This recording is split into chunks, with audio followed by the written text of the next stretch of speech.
Chapitre 19. Transmettre et stocker l'information. Grand 2. Les images numériques. Première étape, qu'est-ce qu'un pixel? Donc, prenons par exemple une fleur. On a une fleur ici, donc avec les feuilles. Ici, voilà. Les pétales. Ici, voilà. Donc, supposons que l'on veuille, à l'aide d'un appareil photo numérique, réaliser l'image de cette fleur.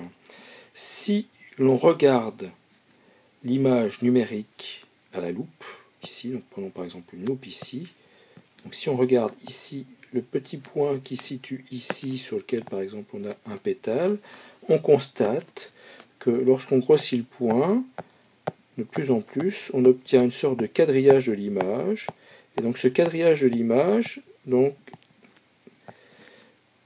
en dessous de ce quadrillage de l'image, donc chaque carré de l'image correspond à une couleur. Et en fait, si on reprend chaque carré de l'image ici, donc on le grossit encore, on constate que dans chaque carré, il y a trois couleurs. La première, c'est le rouge ici. La deuxième, c'est le vert. Et la troisième, c'est le bleu. Ces carrés, ici, s'appellent les pixels. Donc c'est ce qui compose les images, c'est le plus petit élément de l'image. Et dans chaque pixel, on a ce qu'on appelle les sous-pixels, qui permettent, par la synthèse additive des trois couleurs, d'obtenir toutes les couleurs possibles, enfin un grand nombre de couleurs possibles correspondant au spectre lumineux. Donc synthèse additive. Lorsque l'on regarde en détail un pixel, donc avec le sous-pixel rouge, le sous-pixel vert et le sous-pixel bleu, on constate que suivant la couleur, les sous-pixels rouge, vert et bleu vont être plus ou moins intenses. L'intensité lumineuse n'est pas répartie de façon uniforme, mais est répartie par niveau. Par exemple, pour les images de type JPEG, l'intensité lumineuse est répartie entre 0 et le niveau 255, c'est-à-dire que chaque couleur peut prendre une valeur entre ce 0 et 255. Donc voilà ici représenté ces différents niveaux. Lorsque l'on calcule 2 fois 10 puissance 8, on remarque que c'est égal à 256, donc qui correspond exactement au nombre de niveaux entre 0 et 255. Donc en fait, le 2 10 puissance 8 donc, correspond à un codage qu'on appelle un codage 8 bits, c'est-à-dire 8 fois 10 puissance 2. Le niveau de remplissage le plus faible correspond donc au niveau 0, donc ça correspond au noir. Et le niveau maximum, donc qui correspond au niveau 255, correspond au maximum de luminosité pour le pixel, enfin le sous-pixel, rouge, vert ou bleu. Alors maintenant, à quoi correspond ce fameux codage 8 bits 2 fois 10 puissance 8? Il faut savoir qu'en informatique, les nombres ne sont pas exprimés de façon numérique dans une base 10, mais dans une base 2, c'est-à-dire des nombres compris entre 1 et 0, de cette façon. Donc par exemple pour 8 bits, on a une succession de 8 nombres, 1 et 0, comme cela. Alors, comment faire la conversion entre la base 2 et les bits et le nombre donc normal, décimal? C'est relativement simple. Par exemple, si on a une succession de 0, ici, donc 1, 2, 3, 4, 5, 6, 7, 0, donc ça correspond bien sûr au nombre 0. Ici, donc si on a le 1 et ici des 0, ça correspond au nombre 1. Alors maintenant, puisqu'on n'a que le choix entre 1 et 0, pour passer au nombre suivant, ici c'est ce nombre-là qui va être 1, celui-là va être 0, et ça correspond au nombre 2. Donc voilà. Ensuite, le nombre suivant, le 0 qui est tout à droite va devenir 1. Donc ça correspond au nombre 3. Donc ici, toujours une succession de 0. Alors pour passer au nombre suivant, cette fois-ci, le troisième 0 devient 1. Les autres deviennent 0. Donc ça, c'est le nombre 4. Donc 4 ici, c'est 2 fois 10 puissance 2. D'ailleurs, ici, c'est 2 fois 10 puissance 1. Et là, le 1, c'est 2 fois 10 puissance 0. Pour le 5, eh ben, c'est très simple. 1. Le 0 ici se remplit. Donc ça fait 5 ici. Ensuite, le suivant, 1, 1, 0, c'est le nombre 6. Le suivant, 1, 1, 1, c'est le nombre 7. Et le suivant, 1, 0, 0, 0, c'est le nombre 8, qui correspond à 2 fois 10 puissance 3. Donc vous voyez bien qu'ici, la première colonne, ici, enfin celle qui est la plus à droite, correspond à 2 fois 10 puissance 0. Celle-ci à 2 fois 10 puissance 1. La troisième à 2 fois 10 puissance 2. La quatrième à 2 fois 10 puissance 3, etc., etc., jusqu'à la dernière qui correspond à 2 fois 10 puissance 7.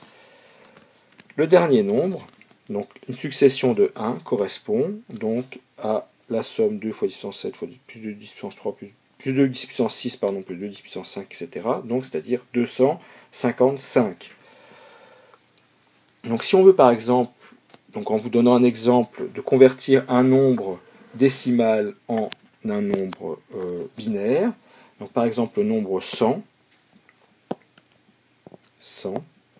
100 c'est égal à 2 fois 10 puissance 6, c'est-à-dire 64, plus 2 fois 10 puissance 5, c'est-à-dire 32. 64 et 32, ça fait 96, donc il ne reste plus que 4, c'est-à-dire 2 fois 10 puissance 2. Donc dans la série des nombres binaires, ici, donc on commence par 2 fois 10 puissance 0, donc etc. 2 fois 10 puissance 1, 2 fois 10 puissance 2, 3, 4, 5, 6 et 7. Donc on a 2 fois 10 puissance 6, donc alors on a dit 3, 4, 5, 6 et 7 ici, donc 2 fois 10 puissance 6 ici ça fait 1, 2 fois 10 puissance 6, 5 ça fait 1, 2 fois 10 puissance 1 ça fait 1, et ici on rajoute des zéros. Donc ce nombre qui est ici correspond en fait au nombre 100 en décimale. Donc ceci est un exemple, bien sûr, ce n'est pas à savoir par cœur, mais c'est pour vous donner une idée de comment on convertit un nombre en binaire, en nombre décimal. Donc ici c'est 100. Quelques remarques concernant le codage des images. Tout d'abord, on dit que le codage des images, c'est un codage RVB, ou en anglais RGB, et on dit que c'est un codage, donc 24 bits, c'est-à-dire 2 fois 10 puissance 24. Alors pourquoi 2 fois 10 puissance 24, alors que nous avons vu que chaque sous-pixel a un codage de 2 fois 10 puissance 8 en mode JPEG. En fait, comme le pixel en entier correspond au sous-pixel rouge qui est codé à 10 puissance à 8 bits, au sous-pixel vert qui est codé à 8 bits, fois le sous-pixel bleu qui est codé à 8 bits, si on fait la multiplication de 2 fois 10 puissance 8 fois 2 fois 10 puissance 8 fois 2 fois 10 puissance 8, on obtient 2 fois 10 puissance 24, c'est-à-dire un codage en 24 bits.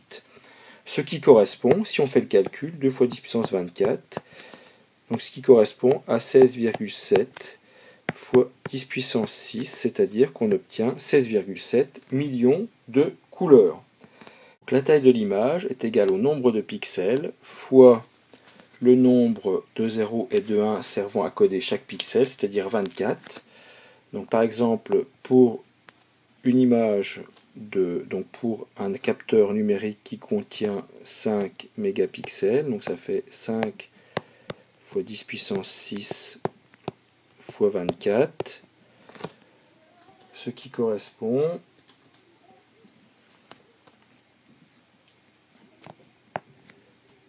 à 120 fois 10 puissance 6, donc ça c'est le nombre de bits correspondant à la taille de l'image. Donc si on divise par 8, on obtient le nombre d'octets,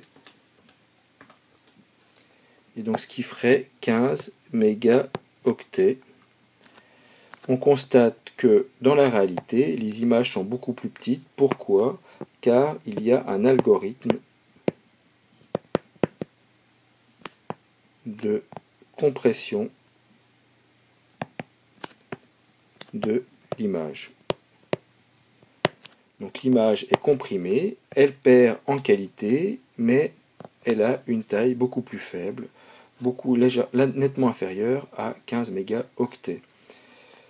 Autre type d'image, pour certains appareils, en particulier les appareils compacts, il y a un mode qui s'appelle le mode image brute. Donc cette fois-ci, l'encodage, le codage, les niveaux de gris sont nettement plus importants, enfin il y a nettement plus de niveaux de gris que pour une image JPEG. Par exemple, on peut avoir 2 fois 10 puissance 16 niveaux de gris, ce qui correspond à 65 536 niveaux de gris. Donc ça, c'est le mode brut, qu'on appelle aussi RAW.